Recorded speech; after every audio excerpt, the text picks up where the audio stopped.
Excellencies, I welcome you to India for the G20 meeting. G20 म्हणजे group of 20. या राष्ट्रगटात भारतासह Argentina, Australia, Brazil, Canada, चीन, France, Germany, Indonesia, Italy, Japan, दक्षिण Korea, Mexico, Russia, Saudi Arabia, दक्षिण Africa, Turkey, Britain, America अशा 20 देशांचा समावेश आहे. या राष्ट्रगटाचं 2023चं अध्यक्षपद भारताकडे आहे. G20 शिखर परिषदेच्या निमित्ताने भारतातल्या प्रमुख शहरांमध्ये विविध परिषदांचं आयोजन मोठ्या थाटात करण्यात येत आहे.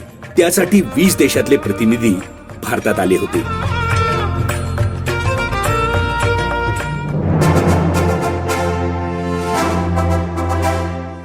याच मालिकेत भारताच्या हृदयस्थानी वसलेल्या आणि महाराष्ट्राची उपराजधानी असलेल्या संत्रानगरी नागपुरात 20 आणि 21 मार्च 2023 रोजी G20 राष्ट्रगटाची बैठक संपन्न झाली.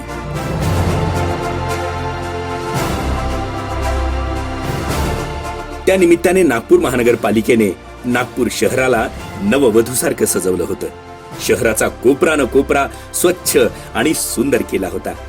तर विविध देशांच्या प्रतिनिधींच्या मार्गातले सर्व रस्ते सुशोभित करण्यात आले होते. रस्त्याच्या दुतर्फा गर्द हिरव्या झाडांवर रंगीबेरंगी रोषणाई लावण्यात आली होती. तर रस्तोरस्ती सेल्फी पॉइंट्स उभारण्यात आले होते.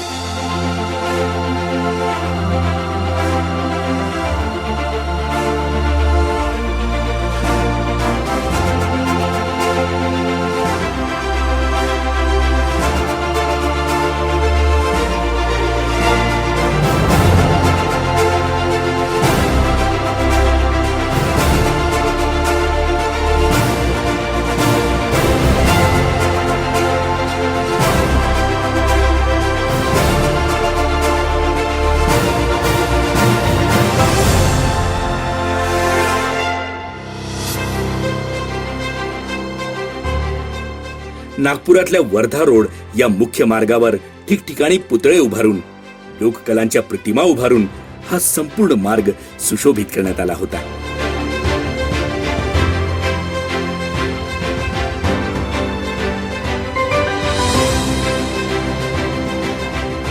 छत्रपती चौक ते उज्ज्वल नगर या मार्गावर छत्रपती शिवाजी महाराज, त्यांचे मावळे, घोडे यांचे पुतळे पाहुण्यांचे लक्ष वेधून घेत होते.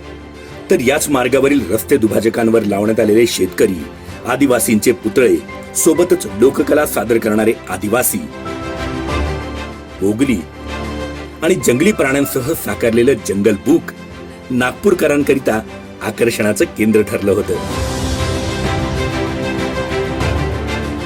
डॉक्टर बाबासाहेब आंबेडकर आंतरराष्ट्रीय विमानतळाजवळ आणि त्या संपूर्ण मार्गावर ठिकठिकाणी कुंड्या लावण्यात आल्या होत्या. 25,000हून अधिक झुडपं आणि हिरवळ निर्माण करण्यात आली होती. तब्बल 1,000 विविधरंगी गुलाबाची रोपं आणि 500हून अधिक वैविध्यपूर्ण जातीची झाडंही लावण्यात आली होती. याशिवाय ठिकठिकाणी spotlights,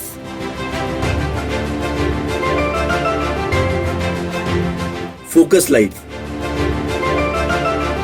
flood lights, pole lights लावून संपूर्ण शहर प्रकाशमान करून आकर्षकरित्या सजवण्यात आलं होतं.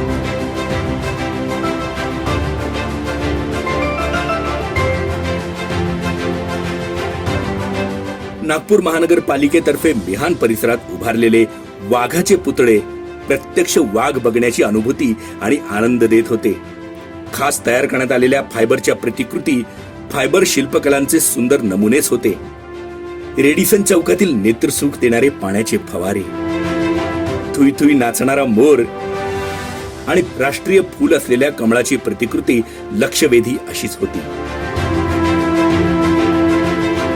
अनेक ठिकाणी कृत्रिम झाडांद्वारे सुशोभीकरण करण्यात आलं होतं. काही ठिकाणी भिंतींवर वृक्षपर्णी लावण्यात आल्या होत्या.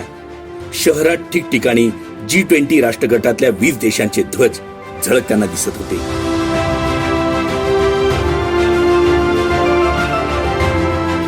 तर अनेक ठिकाणी लेझर शो नागरिकांचे लक्ष वेधत होते. स्ट्रीट लाईट वरील फुलपाखरांची रोषणाई, वॉकिंग ट्रॅकची सजावट शहराचं वैभव आणि वैशिष्ट्य टिपणाऱ्या भिंतींवरील कलाकृतीही पाहुण्यांचे लक्ष वेधून घेत होत्या.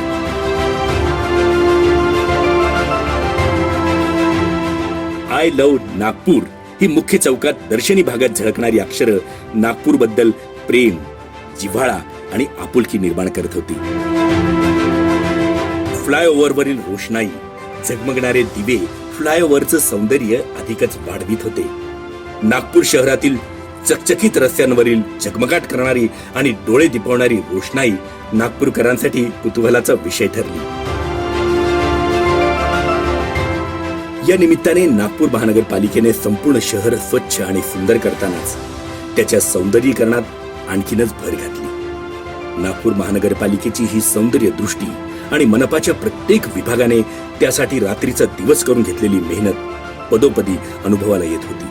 G20 परिषदेच्या निमित्ताने नागपूर महानगरपालिकेच्या सर्वच विभागांनी अतिशय परिश्रमपूर्वक नागपूरला सजवलं आणि नागपुरात आलेल्या पाहुण्यांचं भव्य स्वरूपात स्वागत केलं.